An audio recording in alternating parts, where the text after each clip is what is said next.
Hey guys, today I'm going to take you through a question on subsidies. But before that, let me take you through some of the basics so we understand the question better. Firstly, definition.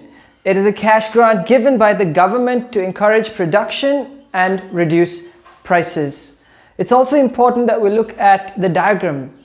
Now, if you take a look at the board, you can see the diagram here. It's always important to know that the supply curve will shift outwards when a subsidy is given.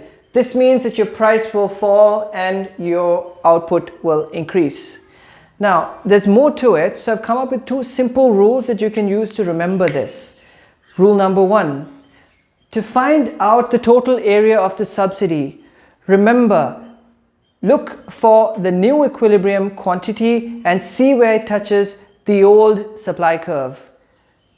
New equilibrium quantity, see where it touches the old supply curve. Extend the line and that area A, B, C, EP1 becomes the total area of your subsidy.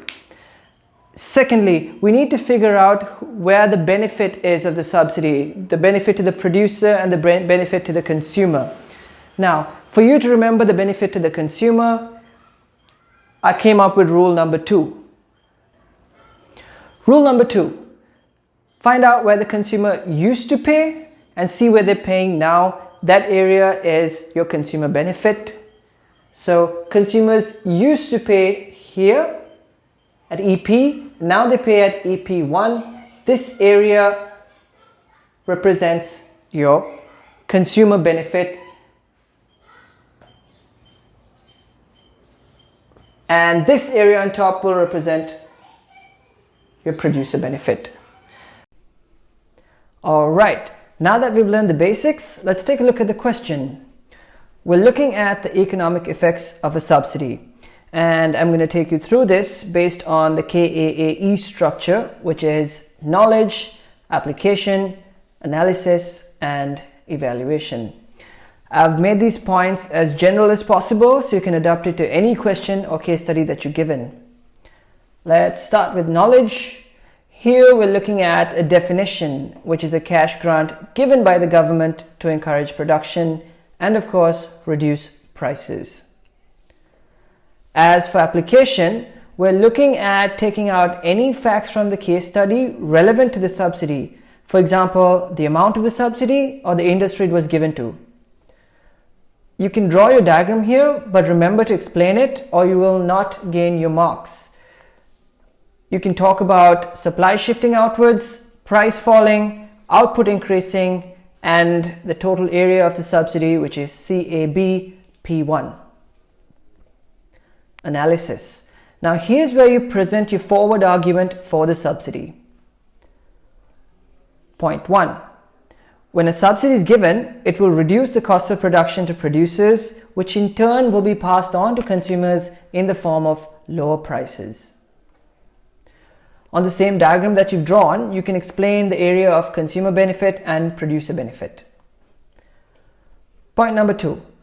Mention that this is a form of government spending. Give the area of the total subsidy, CABP1, indicating the amount spent by the government. Point number 3. Obviously, when prices are lower, consumers tend to purchase more of the good. This is the reason why subsidies are given to goods that are necessities or goods that are beneficial to the environment. Point number 4.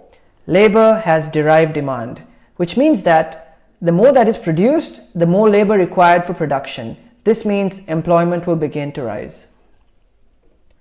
The last point. Try to drag in something case relevant. For example, if the case speaks about electric bicycles, explain how it may bring about healthier lifestyles or even a possible reduction to carbon emissions. Evaluation. For any form of spending, there is always an opportunity cost. The government could have alternatively spent this money on bettering healthcare, for example by building a hospital, or on education by building a school.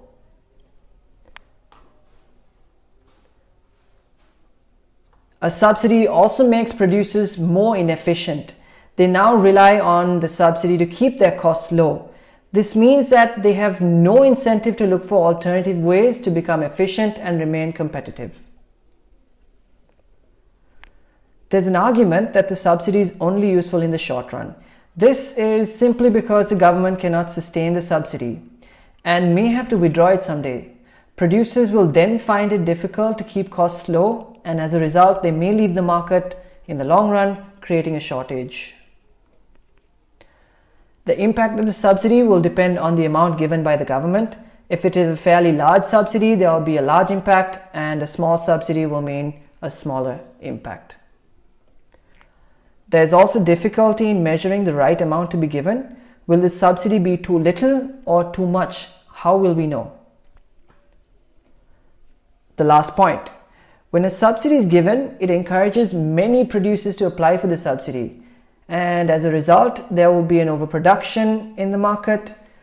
Supply will increase, demand will remain constant. This will mean that there will be an excess supply in the market, resulting in government failure. Great. Now, I have summarized it for you in one page. Pay focus to the points in bold.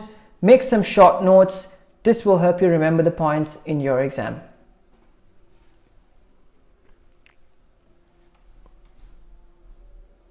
Thank you guys for watching. If you have any questions on subsidies, do drop me a comment below and I'll be happy to answer that for you.